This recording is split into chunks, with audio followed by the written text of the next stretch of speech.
Goes Gubernur Jawa Tengah Ganjar Pranowo ini dimulai dari Gria Agung Palembang bersama Gubernur Sumatera Selatan, Ganjar dan Deru mengelilingi kota Palembang Minggu pagi. Setelah menikmati kota Palembang, Ganjar Pranowo menikmati Sungai Sekanak Lambidaro dengan menaiki perahu. Meski tidak terlalu jauh menelusuri Sungai Sekanak Lambidaro, Ganjar terlihat menikmati sungai yang sedang direvitalisasi ini. Ganjar mengatakan program gotong royong di kota Palembang mampu menggerakkan masyarakat membersihkan sungai. Ya, jadi tadi Pak Wali ini cerita, satu spirit yang luar biasa adalah masyarakat di Palembang ini bergotong royong udah sekian tahun. Berapa tahun tadi udah? 2015. Iya, bayangin, 2015 mereka terus-menerus gotong royong. Nilai ini luar biasa. Kami nanti dari Jawa Tengah belajar nih sama Pak Wali Kota Palembang.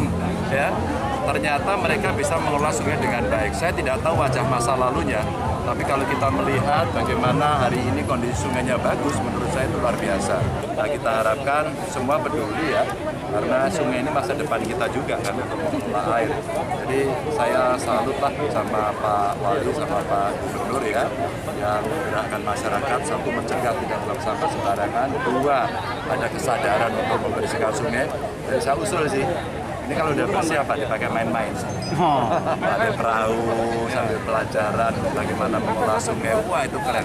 Tadi juga ada teknologi yang mau dimasukkan dari Esli membantu kita mengolah sehingga nanti kualitas airnya kita harapkan makin baik. Itu ya. Kita goes sama Ganjar dalam rangka hari ini akan ada pelantikan pengurus agama di Sumatera Selatan sebagai teman sama kita mengajak wali kota juga kita ajak gimana sih Semarang, gimana sih Palembang gitu. Jadi yang baik bisa kita saling tiru gitu. Menurut Ganjar, sungai bersih bisa mencegah banjir dan dapat digunakan untuk berwisata. Tim Liputan Kompas TV Palembang, Sumatera Selatan.